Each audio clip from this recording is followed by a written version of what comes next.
Shalom, shalom, boa tarde. Hoje nós estamos no dia 19 de outubro do ano 2021 e pelo nosso calendário judaico, hoje nós estamos no dia 13 do mês de Reshvan do ano 5782. Louvamos a Hashem e bendizemos por chegarmos hoje, terceiro dia da semana, terceiro dia do Shabat. Então nós estamos também hoje no 43º dia do ano 5782. Baruch Hashem, louvamos e bendizemos ao Todo-Poderoso pela graça bendita de conceder-nos vida para que nós possamos realmente preparar cada vez mais para a revelação do justo e o verdadeiro Mashiach, para a redenção final e então para o Olam Rabá, a vida eterna, o mundo vindouro. Então vamos ver o que o nosso Rebbe Menachem Mendel, o tzadik, o justo da nossa geração, fala conosco nessa tarde em que nós estamos aí em 43 dias do ano 5782.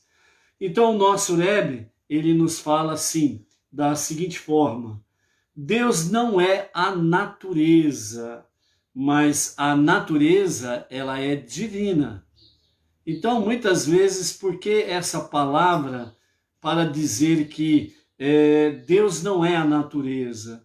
Porque muitas vezes certos tipos de grupos de pessoas acham que a natureza é Deus e que deve ser adorada. E não é. Mas a natureza, ela é divina. Por que ela é divina? Porque ela foi criada por Deus. Ou seja, o respeito ao meio ambiente é respeitar a criação de Deus dentro do aspecto da natureza. Então, ao respeitarmos a natureza, nós estamos respeitando esta natureza que que é criada por Deus e, portanto, ela é divina. É nesse sentido que significa simplesmente respeito à criação de Deus. Como nós estamos dentro do aspecto aqui do grupo a natureza e o milagroso, então é nesse sentido aqui que o nosso Rebbe nos chama a atenção com referência à natureza. Então, portanto, respeitar a natureza é respeitar a criação de Deus. Assim como também ele nos diz, o nosso Rebbe, dentro deste escopo, depois que Deus faz um milagre, podemos olhar para a ordem natural das coisas e dizer: eu reconheço isso, não é o que parece ser, isso também é um milagre. Então, dentro desse aspecto aqui, é exatamente isso, É reconhecer que a natureza, ela foi criada por Deus, ela não é Deus, mas ela é divina. Por quê? Porque tem a ação de Deus na natureza. Então, nesse aspecto aí, Deus fez esse grande milagre. E esse grande milagre, ele fez pelo poder da palavra. Então, Deus disse e todas as coisas foram criadas. E é dentro desse aspecto que o nosso rabino Hafetz Haim, sobre uma lição para cada dia, em que ele nos fala que palavras fazem milagres. Então, por isso, que a tua fala, o teu modo de proceder pela fala, seja realmente com temor aos céus, temor a Deus, seja realmente palavras positivas, sejam palavras que realmente tenham conexão com os mandamentos divinos. E então, você agindo assim, com palavras dentro deste aspecto, então você verá que as tuas palavras também podem realizar milagres. Baruch Hashem? Ok, então vamos seguir em frente na nossa jornada aí. A Donária está aí conosco, a Donária Carmo, lá de Lisboa, Portugal. Donária, acabei de receber os seus livros da Sefer, O correio acabou de entregar 2 minutinhos atrás, antes de começarmos a live, Então agora vamos preparar a embalagem para enviar a ti, ok? Depois eu te mando aí pelo WhatsApp uma foto da embalagem e dos livros que chegaram aqui, ok? Baruch Hashem.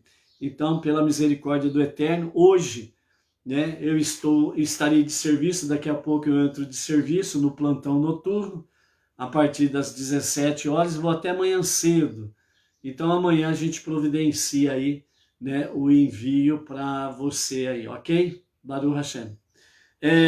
Louvamos ao Eterno pela graça bendita de podermos aí estar com os nossos amados, né? A Malu, lá do Distrito Federal da cidade, lá de São Sebastião, né?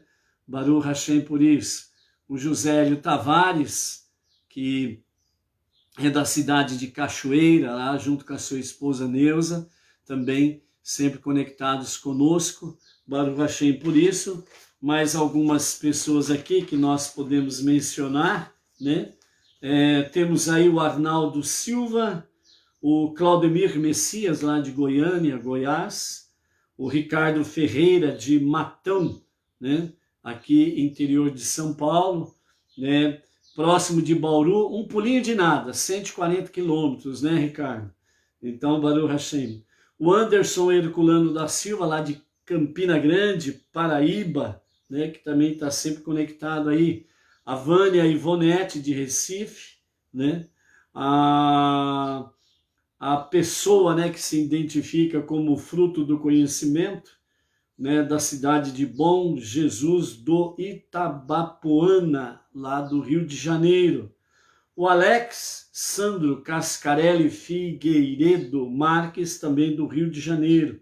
O Silas, lá de Rio Branco, lá do estado do Acre, né?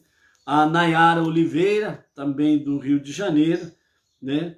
O Faustino Adão, eu esqueci de colocar aqui o nome da cidade do estado dele, eu tenho anotado aqui em outras páginas, né?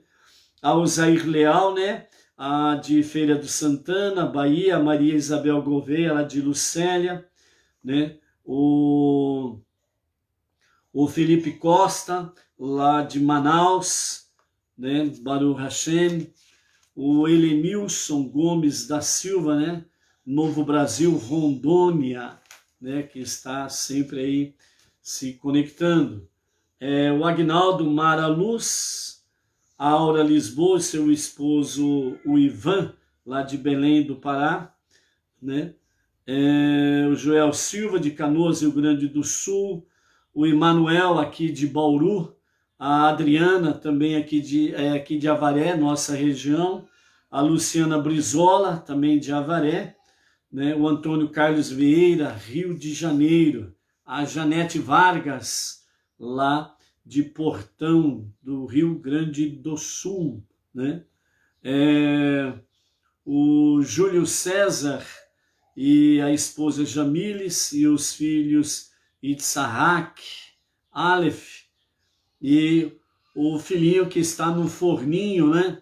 Que está aí para chegar nos próximos meses à luz, né? O Avraham Eitan, Baruch Hashem por isso daí, né? O Jerônimo Bareixa Júnior e a esposa Neuza Andrade, lá de Brasília, né? Baruch Hashem, por esse casal também, que está sempre aí em conexão pelo YouTube, ok? Baruch Hashem por isso daí. Então, né, nosso shalom para essa tarde, né, aos amados aí, né? A Cibele Ludmila, lá de Lisboa também, Portugal, Baruch Hashem. Hoje nós estamos então na nosso terceiro dia do Shabat e, portanto, nós estamos na nossa terceira leitura da semana da nossa Parashá Vayera. E ele apareceu, né?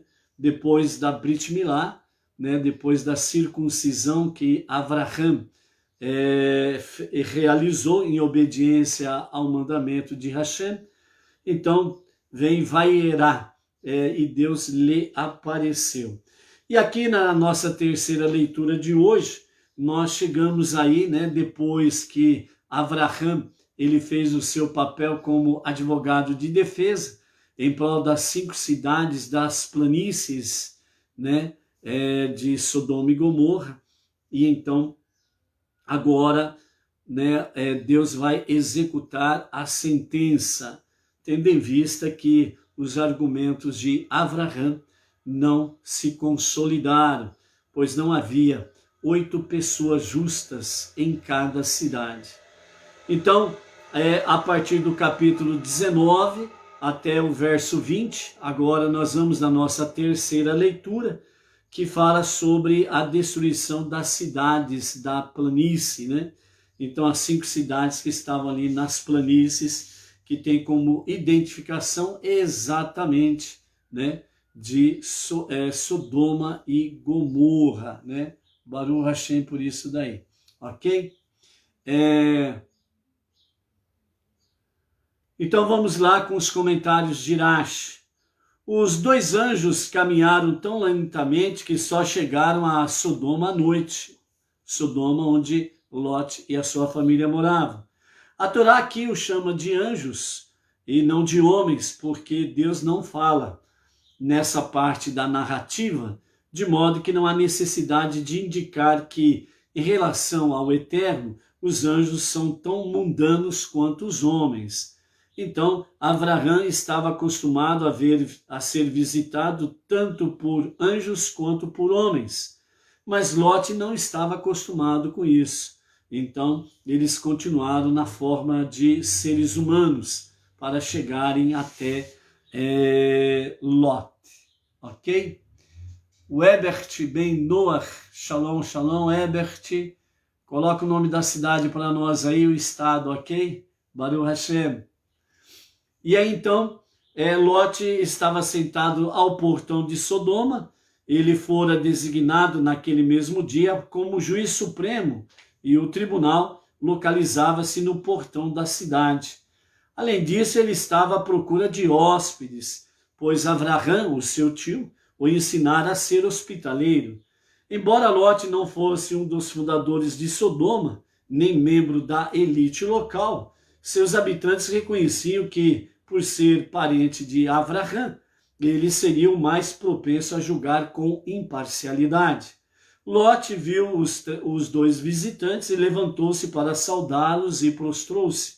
E ele disse: por favor, meus senhores, estais cientes de que esta cidade é inóspita a forasteiros, e seus habitantes maltratam qualquer um que vejam acolhendo visitantes. Portanto, desviai-vos e tomai uma via mais longa para a casa de vosso servo, de modo que ninguém note a vossa entrada.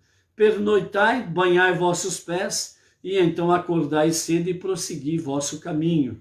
Rogo que não recuseis o meu convite, pois agora que nos conhecemos eu ficaria ofendido se não vos alojasseis em minha casa.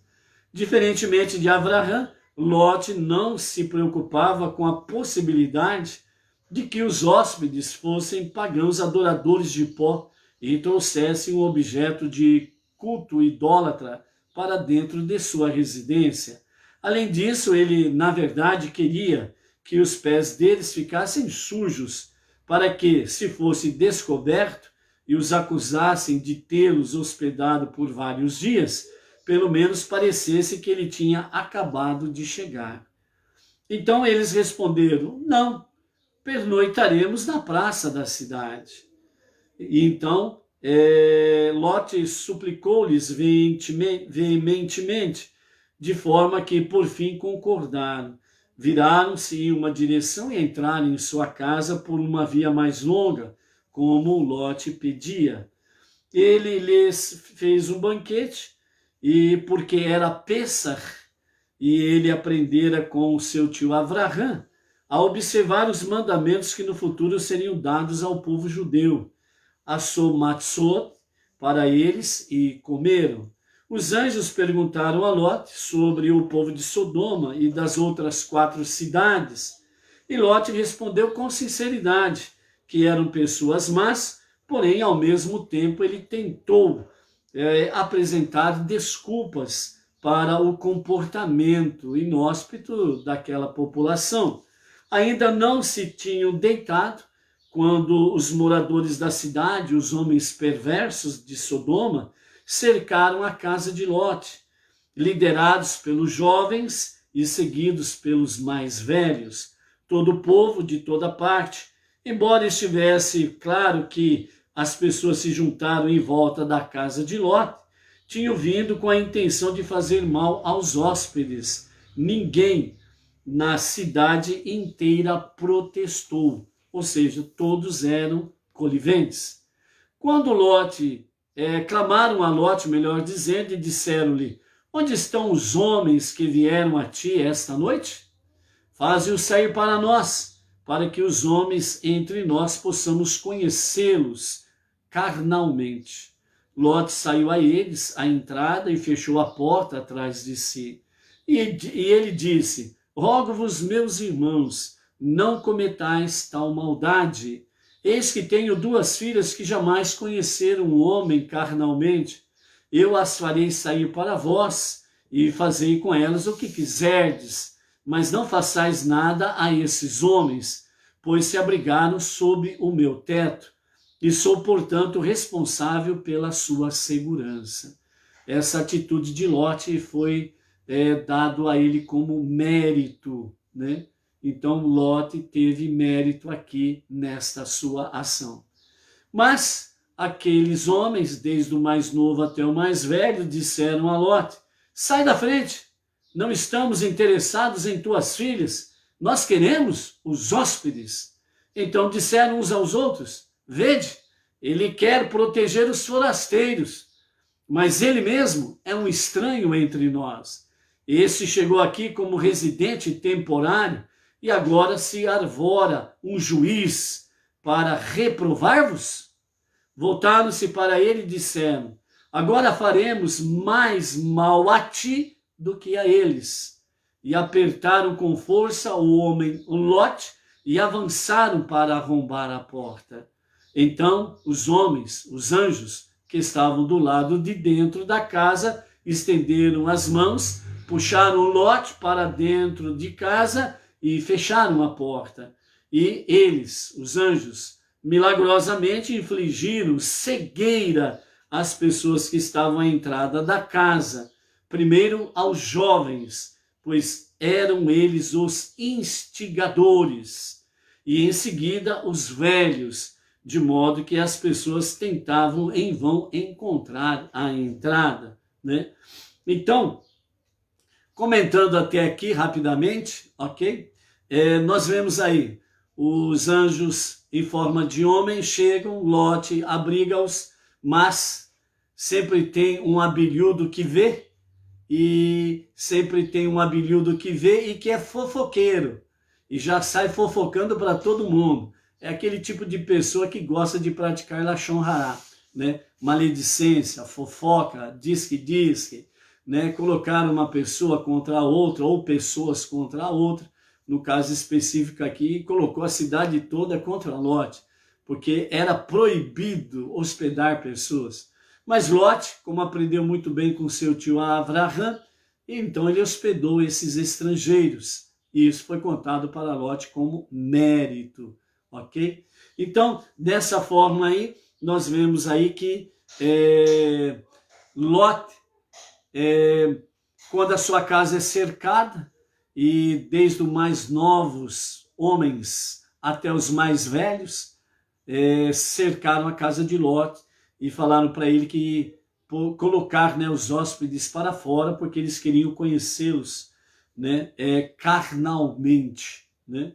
Então, imagine o que aquele monte de homens e rapazes iriam fazer, né, com aqueles 2 homens, se eles fossem simplesmente homens, ok? Então, dentro desse aspecto aí, nós vemos que a cidade inteira, ninguém protestou, todos se calaram, né? Então, aqui nós temos o quê? Nós temos aqui que os jovens, desde os mais novos, que eram ousados, instigadores, eles eram truculentos, cruéis, eles eram rebeldes ao extremo. E os mais velhos seguiram os mais jovens. Hoje, por exemplo, né, você pode encontrar um velho malandro, um velho sem vergonha. E às vezes ele tem um encontro com mais uma pessoa jovem, né? E ele sendo velho, né? E um velho canalha, então ele encontra um rapaz e ele fala na conversa com o rapaz, ele diz assim: eu gostaria de ser jovem como você, com a experiência que eu tenho. Experiência de malandro. Então, por isso que diz aquele famoso ditado chinês, né? Não te admires dos idosos de cabelo branco, né? Porque os canalhas também envelhecem. Você precisa analisar são o que? As atitudes. Então, hoje em dia, né? Isso é uma realidade desde antigamente, né? O famoso velho canalha que gostaria de ser um jovem, entre aspas, com a experiência que eu tenho, né? Só para fazer ser vergonhice. E tem aquele velho também que diz assim, eu gostaria de ser jovem como você, mas com a inteligência que eu tenho. Melhorou um pouquinho, né? Melhorou um pouquinho, não resta dúvida. Mas tem aquele idoso que ele fala assim, eu não gostaria de ser jovem como você. Eu gostaria que você, jovem, tivesse a sabedoria que eu tenho. Aí mudou totalmente a figura. Então eu não queria ser jovem como você. Eu gostaria que você, jovem, tivesse a sabedoria que eu tenho. Isso seria muito bom para a sua geração. Então, esses são os tipos de pessoas idosas que se encontram por aí, né? Então, cuidado. Aqui nós estamos vendo. Os jovens foram seguidos pelos mais velhos. E hoje em dia você vê aí, né, muitas manifestações em que pessoas de idade você fala, o que esse velho está fazendo aí nesse meio, né? Manifestações de diversas categorias por aí afora vai, ok? Né? Então essa questão aí. A pessoa idosa, sábia, ela não se mistura com os fornicadores. Não se mistura com aqueles que gostam de praticar Lashon Hará. Quando ele pode, individualmente falando, ele diz aos mais jovens, gostaria que você, jovem, tivesse a sabedoria que eu tenho. Seria muito bom para você e para a sua geração.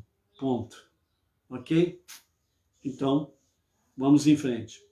Então, dessa forma, né, os anjos infligiram uma cegueira para aqueles homens e rapazes, e eles não conseguiram encontrar a entrada da casa e ficaram a noite inteira como zumbis, vagando para lá e para cá, procurando a porta.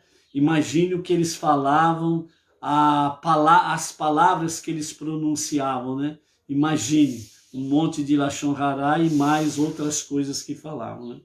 Então o verso 12 do capítulo 19 continua dizendo, os homens do lado de dentro disseram a Ló, ainda podes perdoar o comportamento deles? Porque Ló estava tentando defender antes que acontecesse isso, né? Tanto é que quando Ló sai de dentro da casa para conversar com aquela turba de homens, né? Então ele chama aquela turba de homens de meus irmãos. Então por aí você tira o nível em que Ló estava em Sodoma, né? Chamar aquele monte de porcaria de meus irmãos não é brincadeira não, hein? Então os anjos disseram a Ló, ainda podes perdoar o comportamento deles? A quem mais tens aqui além da tua mulher e duas filhas? Um genro, os teus filhos, netos, filhas e netas, ou qualquer um que tiveres na cidade, tire-os daqui, porque logo destruiremos este lugar, pois o clamor do povo diante de Deus tornou-se grande, e Deus enviou-nos para destruí-lo, né? Uma outra coisa aqui que nós vemos, né, nessa leitura é que quando Ló ele oferece as suas duas filhas virgens para aquele monte de homens, eles recusam as duas virgens. Imagine, né, o grau, o baixo grau, o péssimo grau em que eles se encontravam. Eles desceram mesmo, ladeira abaixo, espinhadeiro abaixo, abismo abaixo, foram lá no fundo do, entre aspas, né, no fundo do inferno da terra, onde tem ali as lavas vulcânicas, né? Eles deram uma nadadinha ali nas lavas, voltaram para a superfície e vieram fazer o que estavam fazendo ali, né?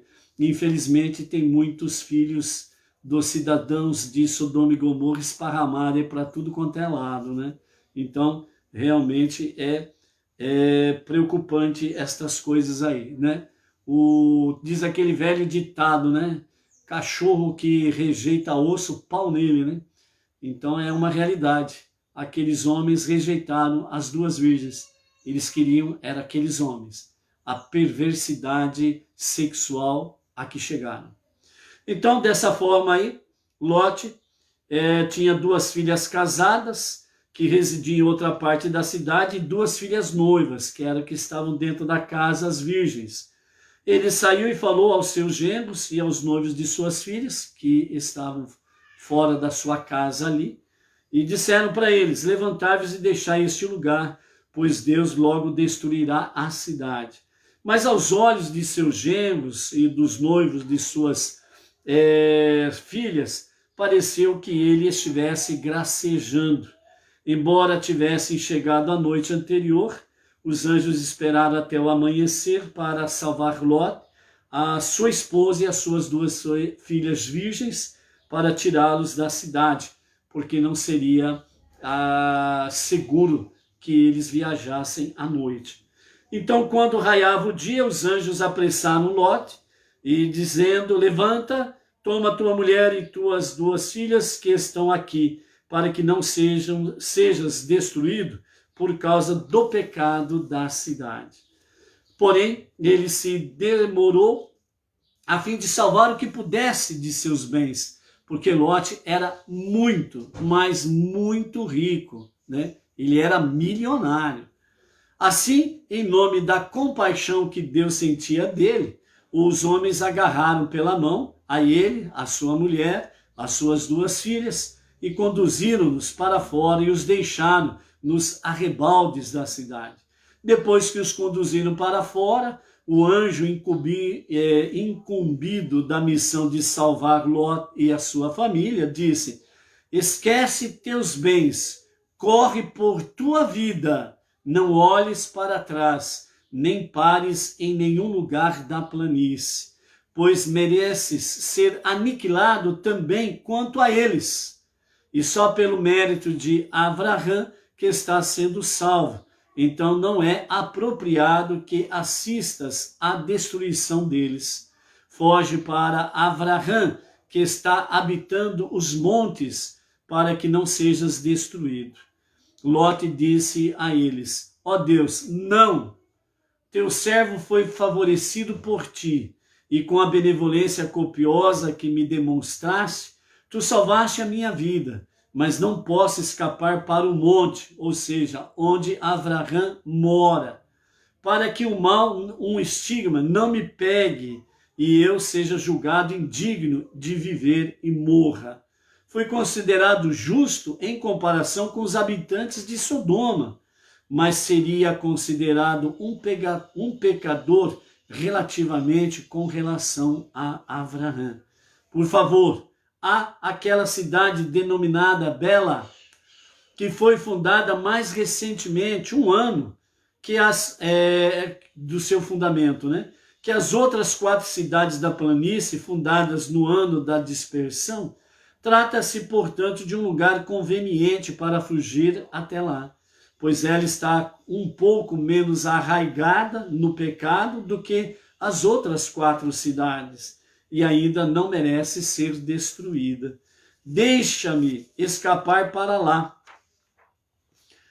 De qualquer forma, ela é menor e menos populosa que as cidades, que as outras cidades, de modo que não deverias opor-te a poupá-la, para que eu possa sobreviver nela. E aqui nós encerramos a nossa terceira leitura, né? Então nós estamos vendo aí realmente essa realidade daquilo que estava acontecendo em Sodoma e mais as 4 cidades. Os anjos que vêm ali para salvar Ló e sua família, os homens da cidade de Sodoma, desde os mais novos até os mais velhos, né, se reuniram em torno da casa de Ló para sequestrar e abusar carnalmente dos hóspedes, dos visitantes. Ló oferece as suas filhas jovens e virgens, mas aqueles homens não querem nada com mulher. Que coisa, né? E então, eles querem realmente, são os hóspedes, para abusar deles sexualmente, carnalmente. E então, como Ló se coloca entre eles e os 2 visitantes, então aquela turba acaba querendo fazer mal a Ló. E então, os anjos, eles resgatam Ló da frente da sua casa, fecham a porta e milagrosamente cega todos eles, e eles ficam sem enxergar absolutamente nada, e eles ficam vagando a noite inteira procurando a porta da casa de Ló, né? E então, quando amanhece, então os anjos pegam Ló e a sua família pelas mãos para tirá-los da cidade, porque ele estava demorando, né? Aquela famosa questão, né? Estava fazendo a sua trouxa, né? O que ele poderia levar de valor, ele estava tentando levar o máximo de valores que ele tinha, pois ele era muito rico. E então, como demorava, os anjos os pegaram pelas mãos e os levaram fora da cidade, e deu uma ordem para eles: não olhem para trás. Um dos motivos deles não olharem para trás era porque, né, Ló e a sua casa eram dignos de terem o mesmo fim que todos os cidadãos de Sodoma e as 4 cidades. E então por isso foi dada a ordem. Não era correto que eles vissem a destruição, tanto das cidades como das pessoas.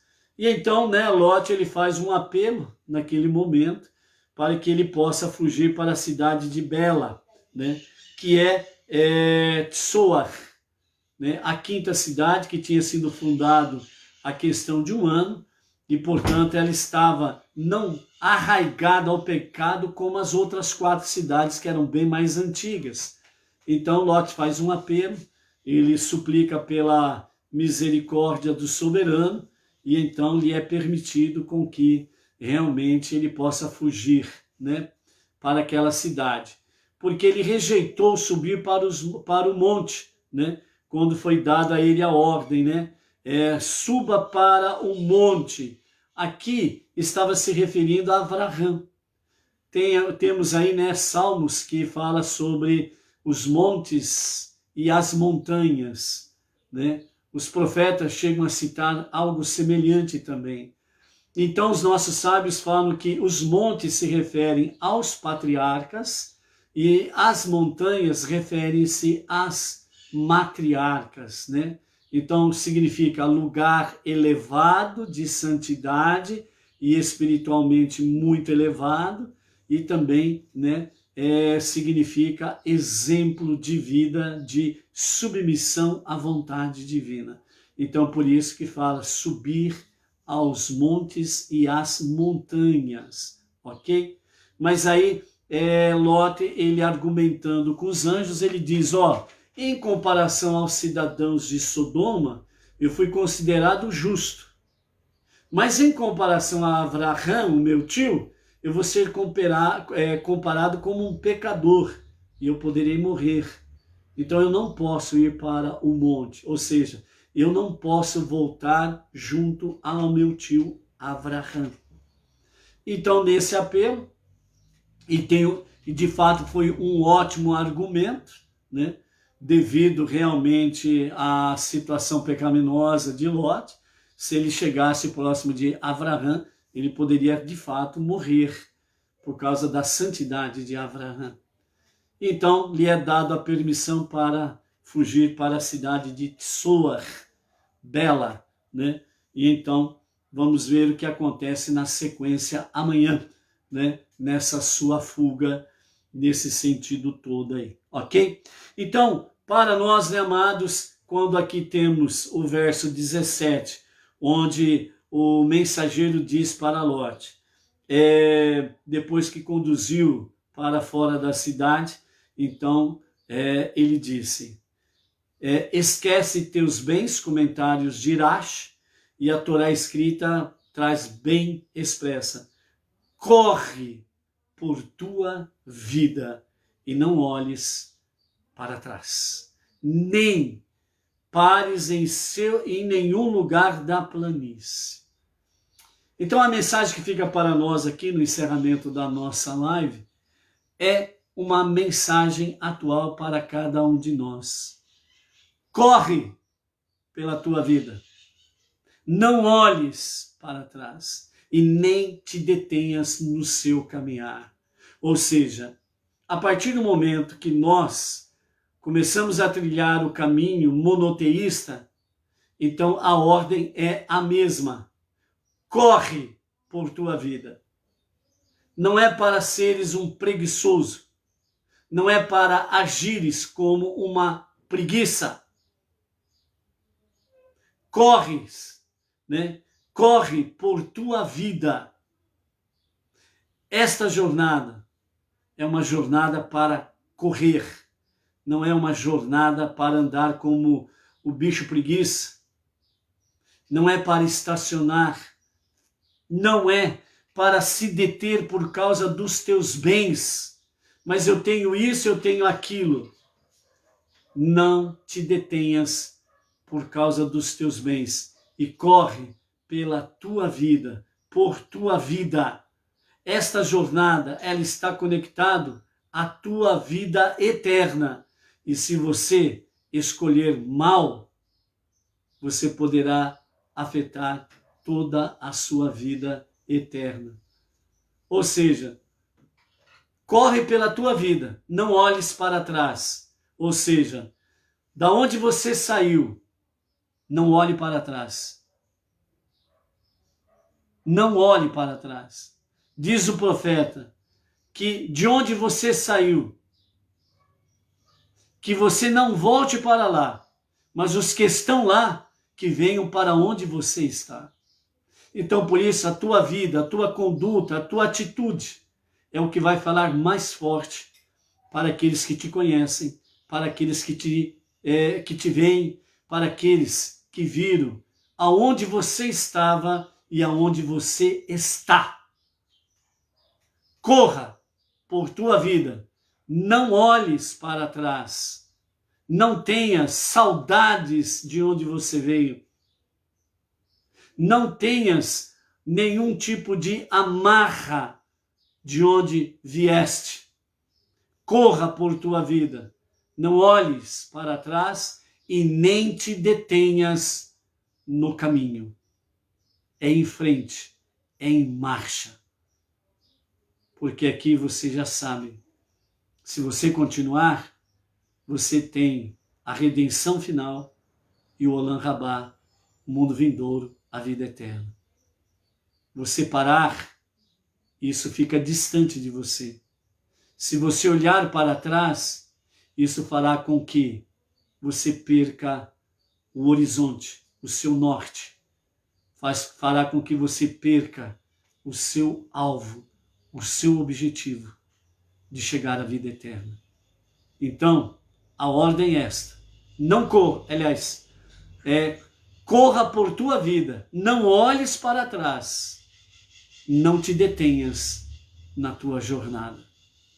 Seja forte, seja luz, seja ousado e corajoso para continuar em frente, pois este caminho são para os ousados e corajosos, que têm o temor a Deus sempre revigorado no seu dia a dia. Até amanhã. Shalom, shalom. Boa corrida.